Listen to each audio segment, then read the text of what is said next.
Hello and welcome back to my channel. If you didn't know, my name is Robin and I like to talk about books, and today we've all been waiting for this moment, or I have at the very least, to talk about a book that I've been wanting to talk about forever. And if you haven't watched my first video, I would go and check that out first, because I met the author Juno Dawson, which was incredible. She was incredible and it was just an amazing experience. And I got a chance to wear my Bad Witch t-shirt, which I thought would be very appropriate for what we're talking about today, which is, like I just said, Her Majesty's Royal Coven. HMRC, or Her Majesty's Royal Coven, is called HMRC because it's like the tax place in the UK. Have a guise under that name because they think like normal people won't want anything to do with taxes, which is, you know, correct. So they call themselves Her Majesty's Royal Coven, but I mean, in light of recent events, it probably won't be Her Majesty's Royal Coven. His Majesty's Royal Coven. Not to date this video. Immediately off the bat. This book follows four friends: Helena, Leonie, Neve and Elle. These four characters were like childhood best friends in the 90s, so there's a lot of like nostalgia for the 90s period, which I loved throughout of this, because some of the references, although I may not be a girly for references, some of the references in this book were really lovely. In the talk, Juno talked about having references in a book that can seem really dated, and they have all these references and you think, you know, in 5 years time even, these aren't going to be relevant anymore. So she wanted to do references in a book that were going to be like a staple, basically. We're still talking about these people now. She does quite a few references where they even call each other like members of the Spice Girls and stuff like that. So I really appreciate her understanding that references aren't taken very well in books. If you think like writing a book, like at the time you're writing a book and you might put a reference in and think this is like a really good reference, that book has to then go through like a year's worth of like editing and all that lot, and by the time it comes out it is no longer relevant. So I'm very glad that Juno Dawson like had the initiative and the thought to say like, well, if I'm going to put references in a book, they're going to be iconic references, and I appreciate her for that. Little bits of conversation in the book which I hope move like into bigger conversations in the second book, but there's little conversations in the book to a great war that the witches and the warlocks have been at, basically. 3 out of the 4 people no longer work for Her Majesty's Royal Coven. Leonie has set up her own coven, which is more inclusive to black and trans folk. Elle has settled down to be like a house mum and basically trying to live her life as like normal as possible. Helena, however, is the head priestess of HMRC, which is like the top person. We found out a few pages into the book that a prophecy has started to be fulfilled that means the end of the world is coming. There's this kid that's called the Sully Child, and once they are born, basically it's sort of like a domino effect into the apocalypse. And so they find this Sully Child, and Helena gives the Sully Child to Neve to sort of help this kid not turn to evil.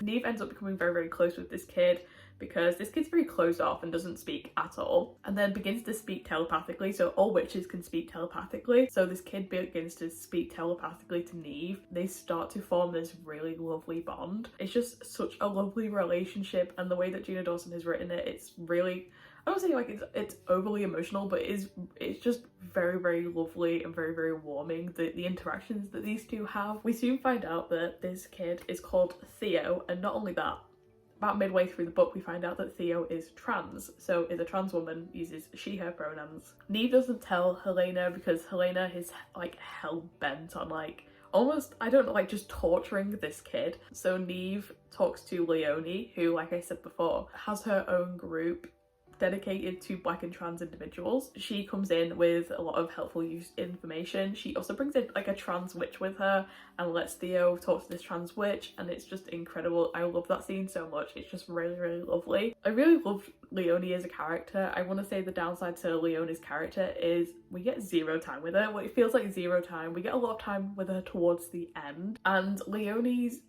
I want to say Leonie sort of is the only voice that's like uncovering the truths throughout this. Like any other history, the history of the witches has been completely whitewashed. We see Neve and Helena even talk about the history of the witches and where they came from, and even Neve at one point sits like these kids that she's teaching down, and she tells them the story that HMRC has told them when they were kids.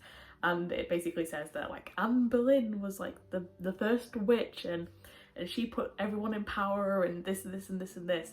And it's a very whitewashed version of what actually happened. We get a different scene where Leonie is talking to her coven and they are talking about the actual history of witchcraft and where they come from. I really wish I just saw so much more of Leonie. I think she was such an interesting character. I wish we had a lot more, especially a lot more time with her coven. I really wanted to see her interact with her coven a lot more. All four of the best friends have their own POVs. Neve and Helena have like the most POVs, so I would almost drop them down as like the main characters of this book. So I just wish that we had a little bit more from Leonie. Elle's character, I'm like almost a question mark with of why was she there? There's a really weird bit in the book that all of her friends know that her husband is cheating on her because they can read it in his mind, but she doesn't have that power, so she doesn't know that her husband is cheating on her. And they all get into a conversation of like, but look how happy she is. I know this is like a moral conversation that like people argue about all the time, whether you like, if you knew someone was cheating, would you tell them or not? Yes.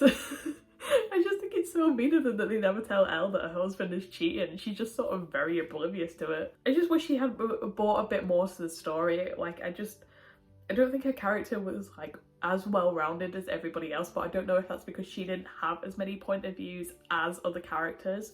Like I said, with Leonie's voice and message being so powerful and like her conversation like being a very important conversation, and we have the other two, almost the main characters of the book, I think Elle just needed something else to just push her up a bit more, because I think Elle's character was just so quiet for me. Like, she didn't really give me anything, but like she just doesn't seem to have anything interesting to bring to the book. But like I said, this is going to be a 3-part series, so maybe she might have like a more prominent character in the second book. Helena is basically JK Rowling. Helena finds out that Theo is trans because she's been sending her child to Neve so that they can all train together, sort of thing. And when Helena finds out that Theo is trans, she is pissed. It actually becomes really difficult to read Helena's point of views at some points because it is so violent and so disgusting what she thinks of trans people. It's violent. It basically says that Theo is not being welcomed into HMRC, and she begins to tell everybody it's because she wants to infiltrate HMRC. Helena goes on this massive hate mission towards Theo, and it ends up towards the end of the book becoming like a big fight. I want to say with this book there is not a lot of action in it, which is what I was sort of hoping for. Like I said, there's mentions of this like Great War that they were all in, and there's a little bit of conversation around it, but we don't get like very much in depth. We just know that a couple of people have lost their friend's husband to this war, and that's why they don't want to be involved in witchcraft anymore, which is, again, completely fair. With this book, it is mostly just a build-up, and Gina Dawson did talk about this when I went to go and see her. She said with this book, I wanted to do a book before the apocalypse because she doesn't see many books that happen before then, and like the middle book will be the apocalypse, or like even the third book might be the apocalypse. So this is a lot of build up basically, this book. So if that's not your sort of thing, I can understand why you wouldn't be interested, but I promise that the characters and the conversations that are being had in this book are very much worth it. There is an action scene towards the end when all of this comes to a head. There is sort of a lot of build up throughout tension, throughout arguments, throughout conversations that they have, and then this fight scene happens. I don't feel like this tension of the book is relieved here. Gina Dawson has said that this is going to be like a 3-part series, so I can understand the build up, and it does end on a cliffhanger as well. But I don't know, like I'm in two minds about this book, and I think this is why I've also been waiting a long time to talk about it, because I still haven't made up my mind about this book. I gave it 4 stars. It was a fantastic read. I loved it. I think it was fantastic. There's, like I said, certain bits about it that I'm not 100% sure of, and that's why I didn't get that 5 stars, where I just wanted more of Leonie's character. I think the ending fight, I just wish there was a little bit more to it. The second book is going to be fantastic. If this is the first book and it doesn't have a lot of action, I can't imagine what the second book is going to be like, because that's, you know, when the apocalypse actually happens. I'm very, very excited for it. I really do love Gina Dawson's writing. I think this book was written fantastically, and I love the characters, apart from Elle and apart from Helena. I mean, Helena was written very, very well. I just wish, like I said before, like Elle had a little bit more about her. I did really enjoy this book, and like I said, I read through it pretty fast, and it's a thick boy. It is a thick boy. The things I loved about this book, the characters, the conversations. I did like the references in this book. Like I said, I don't usually like references. And I will say that occasionally there was references that I was like, oh, okay. Most of them were done in a really nice way, in like a really natural way. And books write references, they feel so unnatural to the conversation, whereas Juno Dawson has managed to make it so natural in the conversation. So I definitely have to give my dues to that, because it's difficult to do that without it being cringy. I think the only one other book that I've found has done it that well is One Last Stop by Casey McQuiston, which is, again, is like one of my favourite books of all time. I have to give props because, like I said, this is a starter book. This is like a world building book. There was not a lot of action until towards the end, of course, but I was hooked and I loved it. I loved it. And I also have to say, as a Manchester girly, this book being set in West Yorkshire and also stuff happening in Manchester, I feel seen. I love it. It kept being like, Northern Quarter, I know what that is. I felt seen by that, and there was a lot of northern dialects in there that I was like, I feel good about being seen about this. So I have to very much appreciate Juno Dawson giving the northerners the representation they deserve. I would definitely get your hands on this if you have the opportunity to, because I really, really love this book.